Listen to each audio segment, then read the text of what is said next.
Nancy today, and this is a day when I'm not doing a live video, which has really gotten to be a different thing.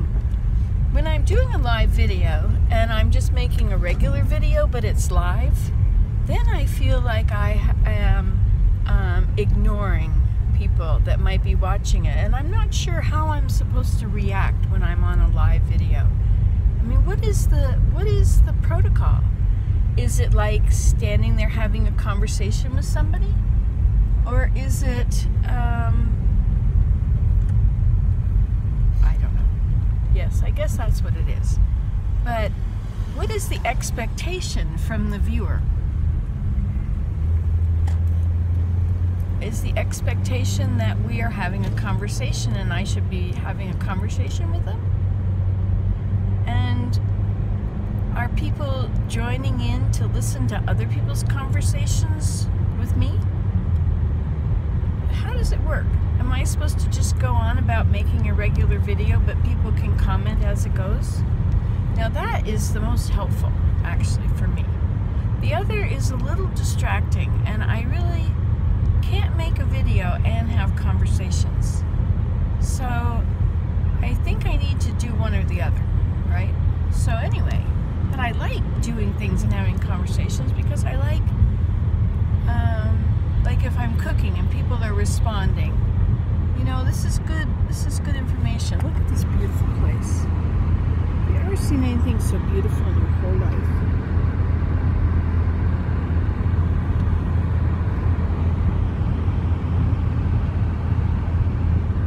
I just love marshes. I don't know why, but oh, that truck was close. Oh, he was close too. I guess the side of the road on their side is not completely distinguished. It's very dangerous to get onto the snow when you're driving. Very dangerous. That is the most dangerous thing you can do. In the summer, if you go off to the side of the road, it's not so bad. You know, you just bump back on. But in the winter, if the reason I know this is because I've watched those like 10 hours of Russian accidents, because I think they have, by law, have to have a camera in the front of the car. It's recording everything. And so accidents then are easy to tell. Look at how beautiful this is. You know, I was looking at this lake the other day. Do you see how bumpy the surface is? I don't know if you can see that or not. Let me see if we can get a little closer. Whatever. But, you know, I think what happens is the wind, you know, you'd think it would just go right across the lake, but actually the wind that touches the ground trips, right? Something is touching the ground. It's not always going perfectly level. So when it trips, it swirls. And if it's full of snow, the snow swirls.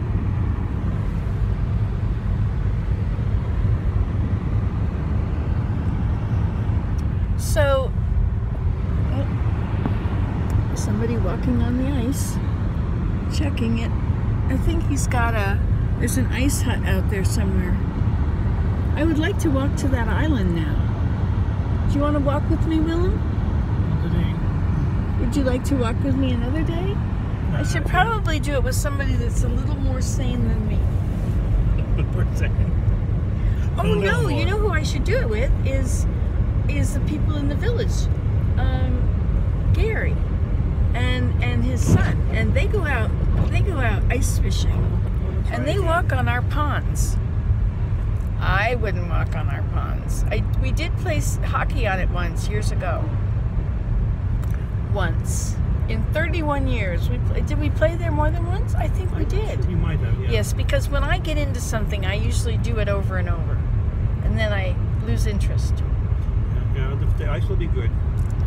You got lots of cool weather lately, so should be no problem.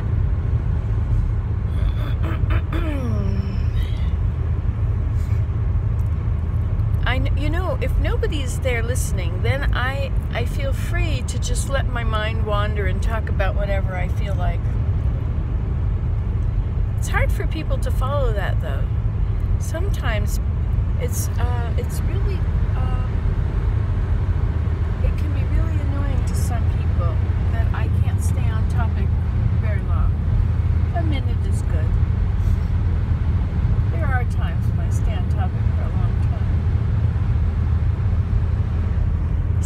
beautiful?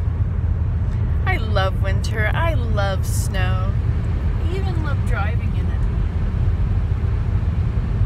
Of course, if it's snow and the roads have snow on them, I do not, by definition, go out and get into a car and drive. Unless I have to go to yoga. Then I will do it. That's it. Everything else can wait. Everything.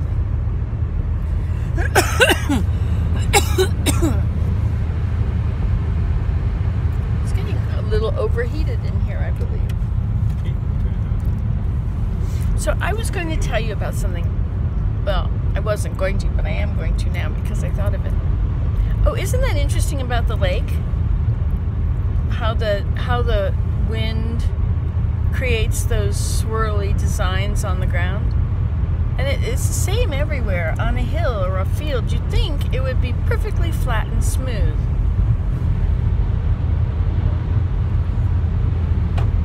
See, now it's starting to accumulate on the road. So now the other was just packed. But this is new stuff. Because it went up and got warm, and so the snow could melt. They didn't use salt for a while. For a few days there, nobody used salt because it was too cold for the salt, and so why waste the salt? So they just used sand, and they plowed, put sand down. And that was very interesting. I enjoyed driving on those roads when they were clean, right? When they were just well-packed snow. It's like a layer. It's not like ice, but it's very, very dense snow. And on the way home, I went this way, and I took the back road. I took a road that cuts across a huge corner, and it was, of course, nobody travels it much, but it was snow-packed, so I guess enough people travel it. Slow down. Winter operations in progress.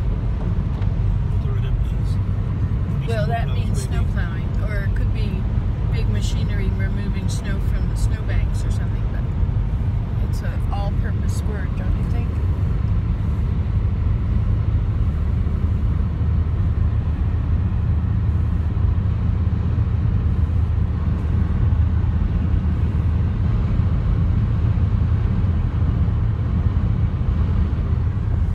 Such a nice drive. Anyway, so I should, are long videos better than short videos? Would you rather have an 8-minute video or an hour-long video? I think that 8-minute videos are plenty, because when I go to watch a video, I don't want to watch a video that's an hour long. I want to know what it is right away and be done.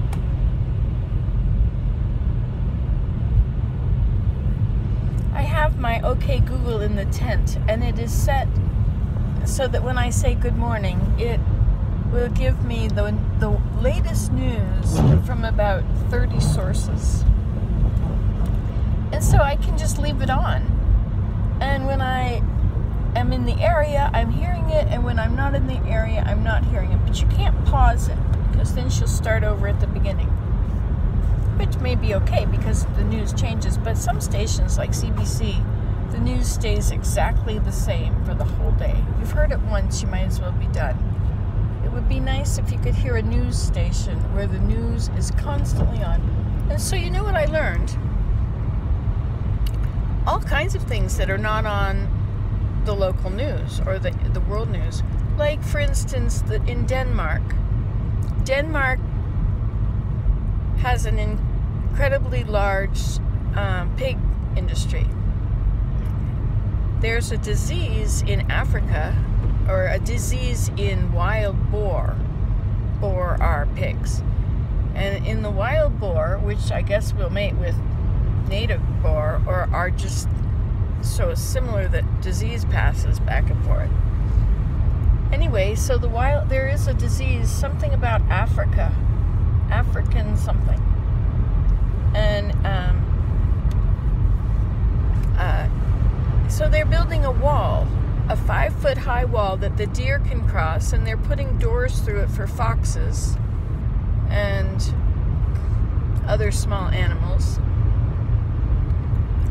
It'll definitely change the way it goes, though, unless they put the if they can locate the doors on the tracks, like if they can do it in the winter and see where the tracks are. Hey, look, sunshine. Sunshine on my shoulder. See, if I was at home, I could say, okay, Google, play Sunshine on My Shoulder. And then I could play the whole thing and I could just sing it. Because I can only play what I remember. Sing, you know, and usually not very much. But some things come back to you, don't they? Memory is such an interesting thing now. Now that I'm having memories, I turned on this video so that I could talk about my father planning a trip to California from Georgia. I think I'll turn this off and I'll start over. Bye.